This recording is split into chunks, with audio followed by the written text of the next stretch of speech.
वंदे मातरम, वंदे मातरम, वंदे मातरम। हिंदू हिंदू हिंदू हिंदू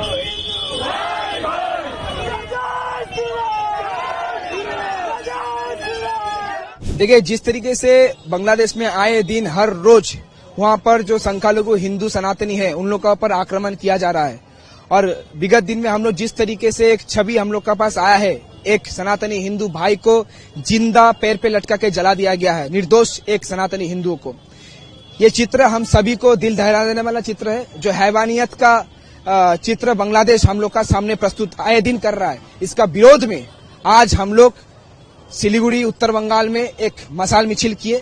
करने का बाद हम लोग बांग्लादेश का जो अंतर्वर्तीकालीन सरकार है मोहम्मद यूनुस द्वारा जो परिचालित हो रहा है, मोहम्मद यूनुस का पुतला जलाया गया, क्योंकि कारण यही है कि राष्ट्र जो बांग्लादेश है वो पूरी तरह से संख्यालघुओं को सम्मान और सुरक्षा देने में व्यर्थ हो चुका है। और आज ये सवाल सिर्फ बांग्लादेश में नहीं, पूरे विश्व का जो अंतर्जातिक मानवाधिकार कमीशन है उसका ऊपर भी ये सवाल आता है कि वो लोग कहाँ है जब हिंदुओं का ऊपर अटैक होता है, क्यों हर कोई आंख बंद करके रखता है, किसी का कैंडल मार्च हम लोग को दिखाई नहीं देता है। पर हम लोग एक राष्ट्रवादी संगठन होने के नाते चुप नहीं बैठ सकते। जहां जहां पे सनातनी के ऊपर आक्रमण होगा हम लोग गरज के उठेंगे और इसका जो हर एक हिंदू सनातनी है, भारत का इंटरवेंशन चाहिए आपको? जरूर इंटरफिकेशन चाहिए। हम भारत सरकार से डिमांड करता है कि अंतर्जातिक इंक्वायरी टीम बैठा के इस पे जल्द से जल्द कार्रवाई किया जाए और जल्द से जल्द बांग्लादेश का ऊपर एक्शन लिया जाए, जो एक्शन करारा जवाब का तरीके से होना चाहिए। अरे Hinduphobia down down down down down, radical Islamist down down down down down, Mohammad Yunus down down down down down, radical Islam down down down down down, radical Islam down down down down down. सबसे पहले हम आज जो यहाँ पे देखे होंगे radical Islam down down का हमने नारा लगाया। कल आपने देखा होगा कि एक दीपू चंद्रा जिसने बस ये बोला था कि सभी रिलीजन है, तो उसके लिए उसे मॉब लिंच करके पेड़ में बांध के जला दिया गया। तो आज जो हम लोग यहाँ खड़ा हैं, सबसे पहले तो बांग्लादेश के हर उस माइनॉरिटीज के साथ खड़ा हैं जो वहाँ के आतंक से पीड़ित है, जो मोहम्मद यूनुस के गवर्नमेंट से प्रताड़ित होकर हर रोज घुट घुट कर जी रहे हैं। सबसे पहले मैंने उनके साथ हम लोगों ने अपना सद्भावना व्यक्त किया। दूसरी बात है, आज इसके थ्रू इस मंच जेएनयू के द्वारा हम भारत सरकार से यह गुहार लगाना चाहते हैं कि आज फिर से जरूरत है एक अखंड भारत का सपना को सच करने का, क्योंकि ये वही बांग्लादेश है जिसके लिए हमने अपना खून बहाकर उन्हें आजाद कराया था, उस पाकिस्तान से जिसे वो रोज प्रताड़ित होते थे।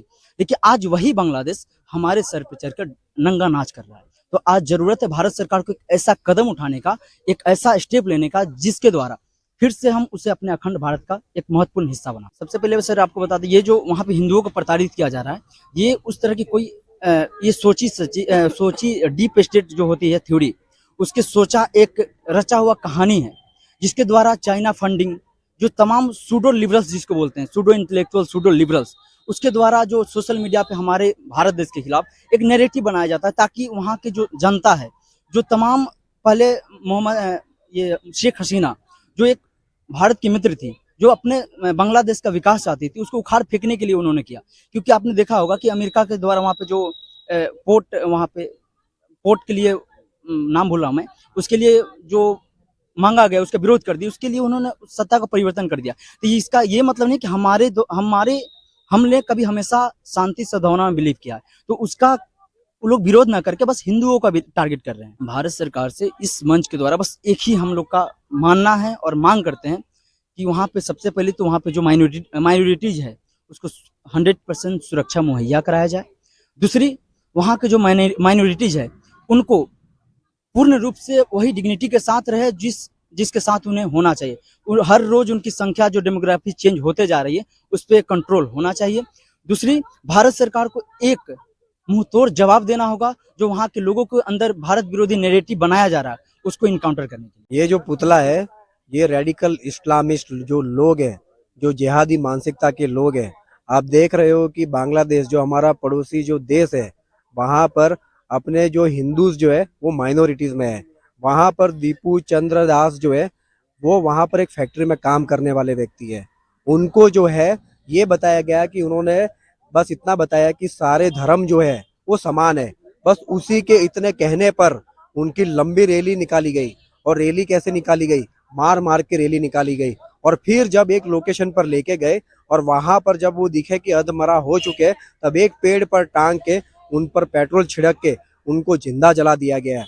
तो वो जो हमारी सनातन संस्कृति के जो हमारे पड़ोसी जो देश में रहने वाले हमारे भाई बहन है, अगर उन पर जो भी संकट आएगा, अखिल भारतीय विद्यार्थी परिषद जेएनयू इकाई जो है इस कैंपस से हमेशा से बुलंदी से उनके साथ खड़ी रही है, उनके लिए आवाज लगाती रही है। दोषी आप देख सकते हो कि इतिहास में जब देखते हो तो यही 1971 था कि जहां पर हमारी सेना ने ही बांग्लादेश को वहां पर आजादी दिलाई थी और एक नई देश का स्थापना करवाई थी।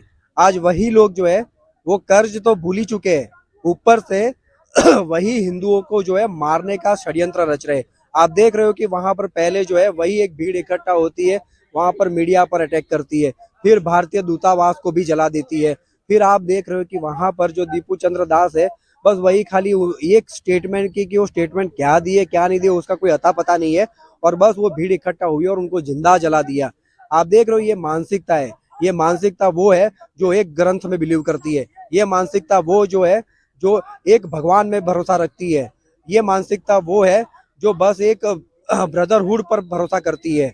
जो यहाँ पर हम अगर हिंदू भाइयों बहनों के लिए आवाज उठाए, वो इस कैंपस में आज देख सकते हो कि आज इस कैंपस के अंदर हिंदू भाई बहनों के लिए आवाज उठाने वाला कोई एकमात्र संगठन अगर है तो अखिल भारतीय विद्यार्थी परिषद है।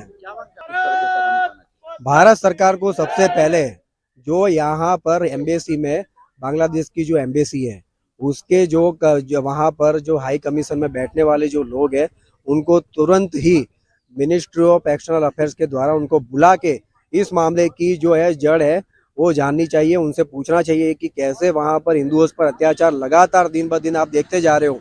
जब से वहाँ पर तख्ता पलट हुआ है वहाँ से लगातार हिंदुओं पर अटैक बढ़ते जा रहे हैं, तो वो जो है उनसे एक बार तहकीकात करनी चाहिए कि वहाँ पर क्या हो रहा है ऐसा कि वहाँ पर हिंदुओं पर। जब मैं कह रहा हूँ कि सरकार को मैं ये कहना चाहता हूँ कि जब सरकार ने ये सोचा था कि सिटीजनशिप अमेंडमेंट बिल लेके आ रहे थे, वो बिल लाने का मकसद क्या था? वो बिल लाने का मकसद यही था कि जितने भी माइनॉरिटीज है हमारी पड़ोसी देशों में, तो वहां से जो सबसे ज्यादा आप देखो कि जिनके खिलाफ अगर वहां पर षड्यंत्र होते हैं, उनको मारने की व्यूह रचनाएं बनाई जाती है, वो हमारे हिंदू भाई बहन है। ये जो आप कह रहे हो, आप देख सकते हो कि यही एक व्यूह रचना भी हो सकती है कि आप देख रहे हो कि जहां पर लगातार सरकार एसआईआर के नाम से एसआईआर से तहकीकात कर रही है कि कौन कौन यहाँ पर इलीगल लोग जो है यहाँ पर आके बस चुके हैं। आप देख सकते हो कि वहां पर जो है पूरी जो डेमोग्राफी वो चेंज हो चुकी है। बंगाल के अंदर आप देख सकते हो कि आसाम के अंदर जो पूरी डेमोग्राफी वो चेंज हो चुकी है। जहां पर एक था कि हिंदू बाहुल क्षेत्र हुआ करते थे, वहां पर आप देख रहे हो कि आज जो है मुस्लिम बाहुल क्षेत्र वहां पर जिले के जिले पैदा हो चुके हैं।